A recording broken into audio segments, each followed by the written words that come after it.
Avant de prier, prenons d'abord un moment pour écouter la parole de Dieu, puis nous prierons ensemble. La vie est imprévisible. Elle ne se déroule presque jamais exactement comme nous l'avions imaginé. Un jour, nous sommes au milieu de la joie, riant de tout ce que nous ressentons de bon. Et le lendemain, nous retenons notre souffle dans la déception, nous demandant comment nous en sommes arrivés là et pourquoi les choses ne se sont pas passées comme nous l'espérions. Et ma marche avec Dieu a été remplie de cette même tension. Belle et déchirante, stable et incertaine, pleine de surprises auxquelles je ne m'attendais pas. J'ai fait des plans, j'ai écrit des objectifs et des rêves. J'ai prié sur des visions, cru aux percées, et espéré de tout mon cœur que la vie se mettrait en place exactement comme je l'imaginais. Parfois, c'était le cas, et cela ressemblait à une ouverture du ciel. Mais d'autres fois, ça ne l'était pas. Et dans ces moments où la réponse ne venait pas, où la porte restait fermée, où le silence résonnait plus fort que mes prières, j'ai commencé à apprendre quelque chose qui a tout changé. Je peux planifier autant que je veux, espérer, rêver, m'efforcer et avancer de toutes mes forces, mais seul le dessein de Dieu subsistera à la fin. La Bible le dit clairement dans le livre des Proverbes, chapitre 19, verset 21. Beaucoup de projets sont dans le cœur de l'homme, mais c'est le dessein de l'Éternel qui s'accomplit. Ce verset m'humilie et me réconforte à la fois. Il me rappelle que, même si je ne comprends pas les détours, les délais ou les déceptions, le plan de Dieu n'est jamais déraillé. Son dessein avance toujours parfaitement, même quand je ne le vois pas. Voyez-vous, nous pensons souvent que nos vies sont bâties par nos efforts, en fixant des objectifs et en les poursuivant avec discipline. Et bien que la diligence compte, nous oublions que ce qui nous soutient vraiment, ce n'est pas notre planification, mais sa souveraineté. Nos idées humaines peuvent changer, échouer ou s'estomper avec le temps. Mais ce que Dieu a prononcé sur nos vies ne faillira jamais. Et pourtant, faire confiance au plan de Dieu n'est pas facile.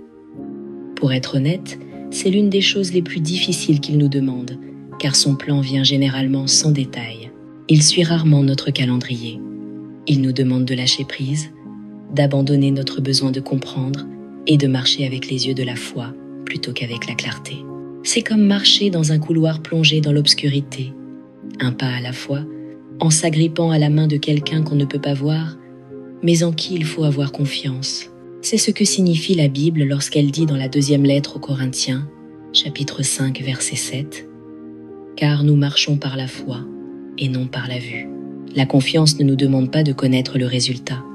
Elle nous demande de connaître celui qui le connaît. Pensez à Jonas. Il savait ce que Dieu lui demandait, mais il s'enfuit dans la direction opposée. Il laissa la peur et la résistance parler plus fort que l'obéissance, et il se retrouva dans le ventre d'un poisson. Mais même là, dans son pire échec, Dieu l'a rencontré avec miséricorde et l'a ramené en arrière. Pensez à Noé. Il a fait confiance à Dieu alors que cela n'avait absolument aucun sens, construisant une arche avant qu'une seule goutte de pluie ne tombe. Cette obéissance-là paraissait insensée aux yeux du monde, mais elle sauva sa famille. La femme de Lot, en revanche, regarda en arrière. Elle s'accrocha à ce que Dieu lui avait demandé de lâcher, et cela lui coûta tout. Et puis il y a Joseph, trahi, vendu, oublié, faussement accusé et emprisonné. Chaque étape de sa vie ressemblait à un désastre. Mais il s'est accroché à Dieu même lorsque le chemin n'avait aucun sens. Et avec le temps, ce chemin l'a conduit à son dessein. Il devint le deuxième homme le plus puissant d'Égypte. Non pas malgré la douleur, mais à cause d'elle. Le plan de Dieu ne semble pas toujours juste. Il n'apparaît pas toujours confortable ou sûr. Mais il est toujours bon et rempli d'amour. Lorsque nous sortons de sa volonté, nous entrons dans un territoire que nous n'étions jamais censés affronter. Confusion, anxiété, regret. Mais lorsque nous restons proches de lui, même au milieu de la douleur, nous trouvons la paix, la force et le sens. Faire confiance au plan de Dieu, c'est dire « Je n'ai pas besoin de toutes les réponses, j'ai seulement besoin de toi ». C'est murmurer « Je te fais confiance » alors que ton cœur est encore brisé. C'est obéir, quand le chemin à suivre n'est pas clair. C'est continuer à marcher quand la ligne d'arrivée n'est pas en vue. C'est croire que ce que Dieu a prévu pour toi est bien meilleur que ce que tu essayais de construire pour toi-même.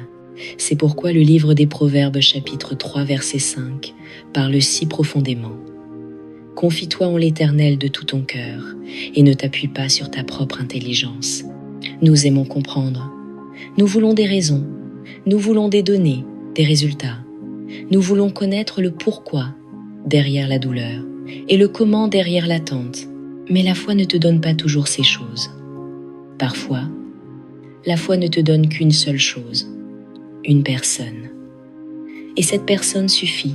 La foi, c'est croire au caractère de Dieu quand sa main est cachée. C'est faire confiance à son cœur quand la route est difficile. C'est se reposer dans son calendrier, même lorsque notre propre horloge résonne fort de pression et d'impatience. Et ce n'est pas toujours facile, car on nous a appris à faire confiance à ce que l'on peut voir, à s'appuyer sur ce qui est tangible et prévisible. Mais Dieu nous appelle à vivre différemment, à dire, même quand le médecin dit qu'il n'y a plus d'espoir, je crois encore. Même quand le compte bancaire est vide, je crois encore. Même quand la porte se ferme, je crois encore. Même quand c'est silencieux, solitaire et confus, je crois encore. Et aujourd'hui, je t'invite à faire la chose la plus difficile et la plus belle que tu puisses faire. Lâcher prise. Lâche le plan que tu pensais parfait. Lâche le calendrier auquel tu t'accrochais. Lâche la pression de tout devoir comprendre. Lâche la peur que Dieu t'ait oublié. Respire profondément et remets tout cela entre les mains de Dieu. Et du plus profond de ton âme, dis ces mots. Non pas ma volonté, Seigneur, mais la tienne.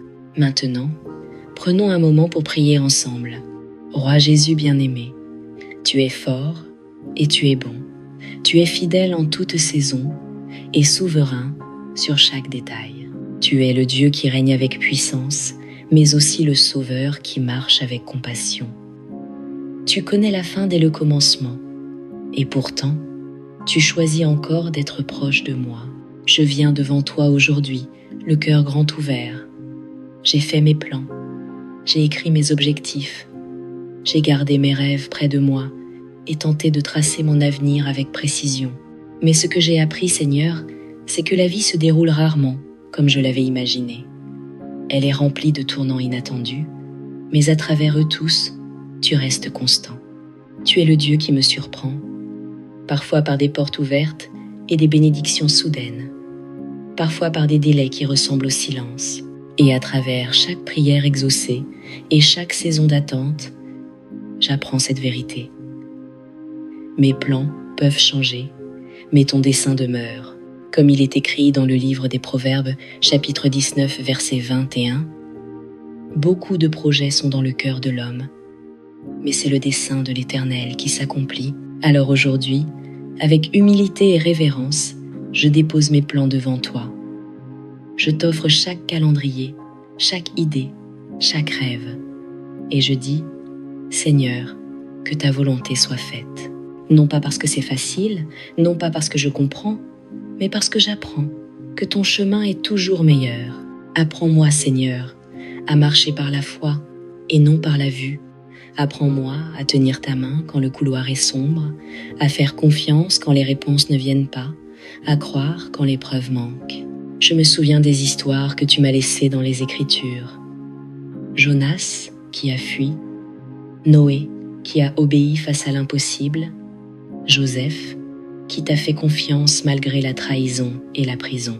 Tu ne les as jamais abandonnés. Tu avais un dessein à travers chaque détour, chaque délai, chaque épreuve. Et tu as aussi un dessein pour moi. Pardonne-moi, Jésus, pour les fois où j'ai tenté de forcer des portes que tu voulais fermer. Pardonne-moi de m'être accroché à ce que tu m'avais demandé de lâcher, d'avoir cru savoir mieux que toi, d'avoir douté de ta bonté dans les saisons d'attente. J'ai été formé à faire confiance à ce que je peux voir, à ce qui semble logique ou mesurable. Mais toi, Seigneur, tu me demandes de placer ma confiance plus haut. Tu m'appelles à croire que même lorsque le diagnostic semble final, tu es encore le guérisseur. que même lorsque les ressources diminuent, tu es encore le pourvoyeur, que même lorsque les opportunités semblent perdues, tu es encore le Dieu qui restaure. Alors aujourd'hui, je lâche prise, je lâche le besoin de contrôler, je lâche la pression de performer, je lâche l'envie de tout comprendre. Et du plus profond de mon cœur, je redis encore, non pas ma volonté, Seigneur, mais la tienne. Je sais que tes voies sont plus hautes, que tes pensées sont plus grandes, comme me le rappelle le livre d'Isaïe, chapitre 55, versets 8 et 9. Car mes pensées ne sont pas vos pensées, et vos voies ne sont pas mes voies, dit l'Éternel. Comme les cieux sont plus élevés que la terre, ainsi mes voies sont plus élevées que vos voies, et mes pensées plus élevées que vos pensées. Alors, même quand ça fait mal, je t'accorde ma confiance. Même lorsque la route est longue, je choisis de te suivre, car tu n'es pas seulement un Dieu lointain, tu es un Père aimant, tu es avec moi dans l'inconnu. Tu me guides à travers chaque saison, me façonnant, me faisant grandir, m'attirant plus profondément dans ma relation avec toi. Je désire être comme l'arbre de Jérémie chapitre 17 verset 8. Béni soit l'homme qui se confie en l'Éternel, et dont l'Éternel est l'espérance. Il sera comme un arbre planté près des eaux, qui étend ses racines vers le courant. Il ne voit point venir la chaleur, et son feuillage reste vert. Voilà ma prière. Jésus, rends-moi semblable à cet arbre, enraciné dans ta vérité, ancré dans tes promesses, portant du fruit même en période de sécheresse, stable au milieu des tempêtes. Je ne veux pas d'une foi superficielle. Je ne veux pas d'une paix temporaire. Je veux être profondément enraciné en toi, là où aucune tempête ne peut m'ébranler et aucun mensonge ne peut m'arracher. Alors, Saint-Esprit, viens, remplis chaque brisure en moi de ta paix, fais taire le bruit de la peur, étouffe les murmures du doute, remplace chaque pensée anxieuse par la sécurité de ta présence. Je ne place pas ma confiance dans les hommes. Je ne me repose pas sur des résultats ou des circonstances. Je ne mets pas mon espérance en moi-même. Je place toute ma confiance en toi, Roi Jésus. Je t'abandonne chaque plan, chaque calendrier, chaque objectif, chaque « et si », chaque « combien de temps », et je les mets entre tes mains. Des mains marquées par l'amour, des mains qui m'ont façonné, des mains qui tiennent l'univers et qui me tiennent encore tout contre toi. Même si ton chemin interrompt mes plans, même s'il m'emmène sur des routes inattendues, même s'il me coûte quelque chose que je croyais indispensable, je dis encore « Seigneur, que ta volonté soit faite ». Car je sais ceci, si tu me conduis, je ne suis jamais perdu. Si tu me guides, je ne suis jamais sans dessein. Si tu es avec moi, alors je suis exactement là où je dois être. Alors, je me repose dans ta présence, je m'abandonne à ta volonté. Et je choisis de croire que l'histoire que tu écris est bonne, parce que toi, tu es bon. Je t'aime, Seigneur, et je te remercie pour chaque porte fermée, chaque porte ouverte, chaque délai, chaque miracle, chaque leçon et chaque moment où tu as marché à mes côtés. Dans le beau et puissant nom de Jésus-Christ, je prie. Amen. Si cette prière a touché ton cœur, écris « Amen » en signe de foi. Je prie pour que chaque bénédiction de cette prière repose sur toi au nom de Jésus. Et si tu as besoin d'une prière spéciale, n'hésite pas à nous le dire dans les commentaires. Nous serons honorés de prier pour toi. Que la grâce et la paix de notre Seigneur Jésus-Christ soient toujours avec toi.